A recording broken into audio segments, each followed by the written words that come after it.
गुरुदेव केवल एक व्यक्ति नहीं, वे एक युग दृष्टा हैं, एक ऐसी चेतना है जो अंधकार में जीवन में प्रकाश भर देते हैं। जब मनुष्य भटक जाता है, जब जीवन के अर्थ धुंधले पड़ने लगते हैं, तब गुरुदेव की वाणी दीपक बनकर दिशा दिखाती है। उनके शब्दों में केवल उपदेश नहीं, बल्कि अनुभव का अमृत है, जो हृदय को स्पर्श करता है और आत्मा को झकझोर देता है। गुरुदेव हमें यह सिखाते हैं कि जीवन केवल सांसों का सिलसिला नहीं, बल्कि एक अवसर है अपने भीतर के ईश्वर को पहचानने का, दूसरों के जीवन में प्रकाश भरने का। वे बताते हैं कि सच्चा धर्म मंदिर या मस्जिद में नहीं, बल्कि अपने कर्म और करुणा में है। मैं चाहता हूँ कि गुरुदेव का यह संदेश हर घर तक पहुँचे, हर हृदय में बस जाए, क्योंकि जब गुरुवाणी घर घर में गूंजेगी, तब नफरत की जगह प्रेम होगा, स्वार्थ की जगह सेवा होगी और अंधकार की जगह ज्ञान का प्रकाश फैलेगा। गुरुदेव का आशीर्वाद ही वह शक्ति है जो मनुष्य को भटके मार्ग से लौटाकर सत्य मार्ग पर ले आता है। उनके उपदेश हमें यह स्मरण कराते हैं कि हम केवल शरीर नहीं, बल्कि ईश्वर का अंश हैं और हमारा जीवन तभी सार्थक है जब हम किसी के काम आए। मेरा यही संकल्प है कि मैं अपने गुरुदेव के विचारों को संसार के कोने कोने तक पहुंचाऊं। उनका संदेश किसी एक व्यक्ति या समुदाय के लिए नहीं, बल्कि संपूर्ण मानवता के उद्धार के लिए है। गुरुदेव कहते हैं, जग को बदलने से पहले स्वयं को बदलो, क्योंकि एक ज्योति जलने से ही अंधकार मिटना शुरू होता है।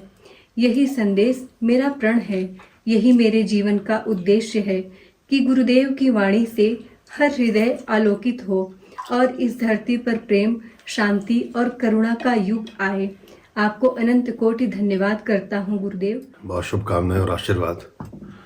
हम बहुत सारे संदर्भों में जीवन को जी रहे होते हैं, तो उन सब के मध्य किसी उद्देश्य विशेष पर अडिग बने रहना थोड़ा सा परीक्षा उत्पन्न करने वाला होता है। लेकिन सभी तरह की परीक्षाओं में उत्तीर्ण होने पर ही हम सार्थक और श्रेष्ठ जीवन के साक्षी भी बन पाते हैं। और कोई भी बड़े से बड़ा संदेश हो, कोई भी बड़ी से बड़ी शिक्षा हो या छोटी शिक्षा हो, शिक्षा वो है जो जीवन को बदलती है, रूपांतरित करती है। रूपांतरण सबसे कठिन कार्य है, जो कि हम अपने पूर्वाग्रहों में, अपनी पूर्व निश्चित अवधारणाओं में, अपने सुनिश्चित मंतव्यों में और पारिवारिक परंपरागत ढंग से आने वाली धाराओं में इतने गहरे सन्निहित होते हैं, इतने गहरे संबद्ध और आबद्ध होते हैं कि बहुत आसानी से उनको छोड़ नहीं पाते। हम बहुत साधारण सी चीज़ों में बदलाव देखकर विचलित हो जाते हैं। हमें अगर एक निश्चित कंपनी का टूथपेस्ट करने की आदत हो जाए, तो उसके स्थान पर कोई दूसरा करना पड़े तो उसे भी स्वीकार नहीं कर पाते।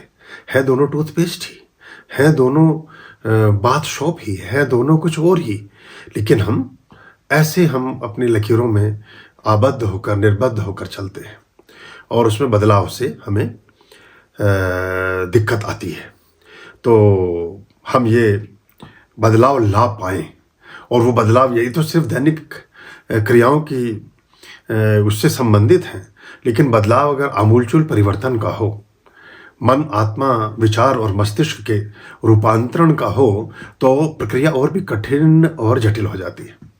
और उसको आप कर पा ले रहे हैं, उसको आप कर रहे हैं, उसमें आप समाहित और शामिल हैं, ये खुशी की बात है, प्रसन्नता की बात है।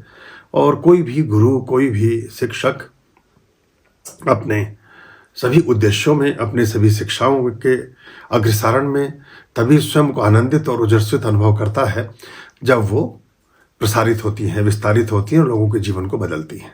इस सब के साक्षी आप बन रहे हैं, इसमें आप शामिल हो रहे हैं, ये खुशी की बात है। खुश रहिए। आर्यं शरणं शुभमस्तु, संभवकरणं हरमस्तु, देवं वर्णं कर्मस्तु, पापं चरणं परमस्तु, पापं धर्मं मर्मस्तु, तारं कर्मं कर्मस्तु हृदयं बीजं धर्मस्तु शोकं दुःखं हरमस्तु शोकं दुःखं हरमस्तु आर्यं शरणं शुभमस्तु संभवकरणं हरमस्तु देवं वर्णं कर्मस्तु पापं चरणं परमस्तु पापं धर्मं मर्मस्तु तारं कर्मं कर्मस्तु हृदयं बीजं धर्मस्तु शोकं दुःखं हरमस्तु शोकं दुःखं हरमस्तु पापं धर्मं मर्मस्तु तारं कर्मं कर्मस्तु हृदयं बीजं धर्मस्तु शोकं दुःखं हरमस्तु शोकं दुःखं हरमस्तु शोकं दुःखं हरमस्तु शोकं